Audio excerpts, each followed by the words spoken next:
or obsessive compulsive behavior. 03, you're putting books just in straight line. A pen, you don't want a pen to be put like this, you call with your neighbor, you just put, if you left it like this, you want to find it this way. That's doing things. I'm also an individual living with disability. The way I interact with my friends who are able-bodied, I mean, it puts me in that place where I feel at home. I don't feel left out, and I don't see myself to be that individual living with disability. Like I go for class and like sometimes they don't forget to hold my hand. They go like, oh, I forgot. That gives me a sense of they take me to be like them. Afternoon and welcome to Unza Radio 91.7 FM. My name is Lisa Phire, known as Mona Lisa, and welcome to Unza Campus Chronicles. For today, our topic is mental health and inclusivity. I am so excited. Joining me is Mr. Michael from the Counseling Center. He's a professional counselor, and also Given Chando, who is a student, a second year student at the University of Zambia, studying international relations. She is visually impaired and her voice is just exceptional. I can't wait for you guys to hear what she has to say, and I can't wait for you to hear the professional advice from Mr. Michael Simkumba. Welcome, sir. Welcome, madam. Thank Thank you so much. All right. So first and foremost, I would just love to say that I am so happy for my guest today because it's like a blend, a blend of both the younger generation and so like I'm so excited for that. So let's get right into it. I'm going to start with you, Mr. Michael, sir. So my first question to you is, how is the school ensuring that students get access to mental health facilities? To start with, I would like to greet all of you and also the listeners that are able to get through to us.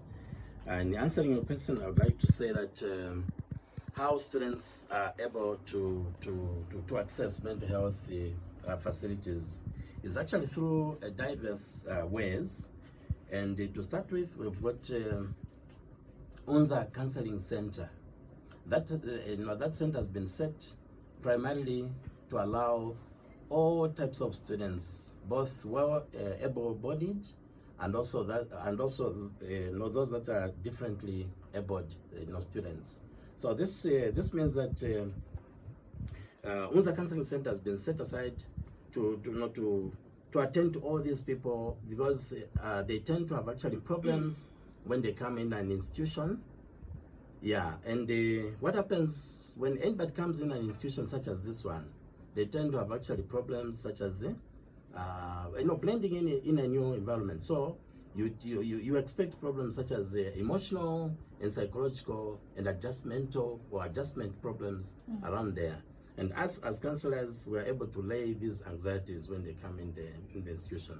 Apart from our Unza Counseling Center, we also have actually like Unza Clinic, which does a program around him. So that is what we call, thought insertion or thought broadcasting, where you already think that your ideas or your thoughts are known by others, or thought withdrawal.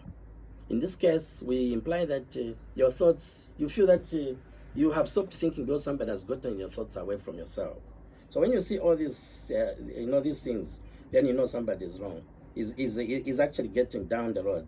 There is also what is known as poverty of thought, where somebody become bankrupt of making decisions that are supposed to be made.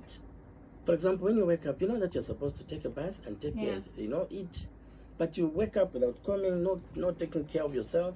You are confused, don't know whether to carry a pen, you're just walking outside. When you see such a one, I've actually seen someone. Please, do not hesitate to point them to Unza Counseling Center or Unza Clinic. So where there is a lot of total confusion, it means the cognitive domain, the thinking aspect of a human being has been affected. As I said, if one has got problems with thinking, their action will be like they were thinking. We act the way we think. We also act or behave the way we feel. Okay? So, another thing that I can mention is that if you keep on doing something, in this institution is not accepted differently. So I feel the management as well as the institution itself really needs to work on infrastructure, accessible infrastructures for each and every student living with disability. All right, thank you very much, Given. And to you, Mr. Michael, what are what does inclusivity on campus affect a student's mental well-being, especially for those who may already feel marginalized rather? Let me get it very clearly. You said what or how? How does inclusivity on campus affect a student's mental well-being, especially for those who may already feel marginalized? Okay, thank you so much. Yeah. Students with disabilities are many, especially this year. Mm. And how these colleagues or friends get affected mentally, they get affected in such a way that because they're afraid to be talked to or to be given a label that they're mad. Laymen and women always use the word mad, like that. So if they see anybody walking into the counseling center, those who are seen walking there will be, for example, labeled. They'll be stigmatized, stigma coming from actually their colleagues. Sometimes even a self-stigma. So what self-stigma does is that it reduces, the feeling, levels of confidence, for example. Yeah, sure it does. Over to you, Madam Given. So now, how do you think students can better connect with and support people living with disabilities? Thank you so much. You're welcome. For this wonderful privilege to share this information with each and everyone out there. To answer the question, personally, according to my observation, what I can actually say regarding that is that the first thing is interaction. It's very important to interact with different people. By doing so, you get to know what their needs are, and and that which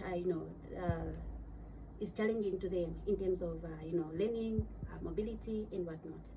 So I feel the more we interact, the more we get to know about the rights and needs of these differently abled individuals like myself. I can give an example of myself.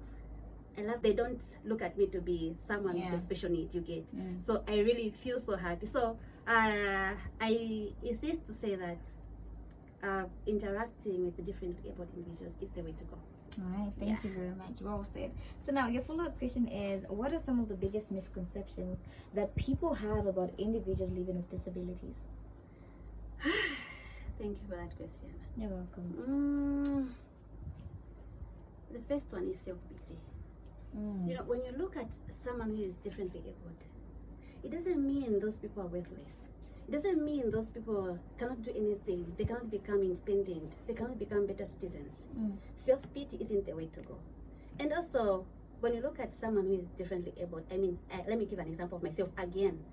I'm visually impaired, yes. I'm blind. I cannot see you. I can only hear your voice. But that doesn't have to limit me from doing what I love to do. I'm here at school. I'm studying. And I'm in a class where, I'm the only one with a special need. But I'm making it. Yes. So disability is not inability. Me being disabled doesn't mean I'm supposed to be limited in doing certain things that I want to do. I can even do it better than someone who is able-bodied. Yeah. So that's just the way to go. So my advice to my fellow disabled individuals out there is that we should strive by all means to remove self-pity. I, for one, put myself as an inspiration to my fellow disabled individuals, because you see, if I can do it, they can do it too. Yeah.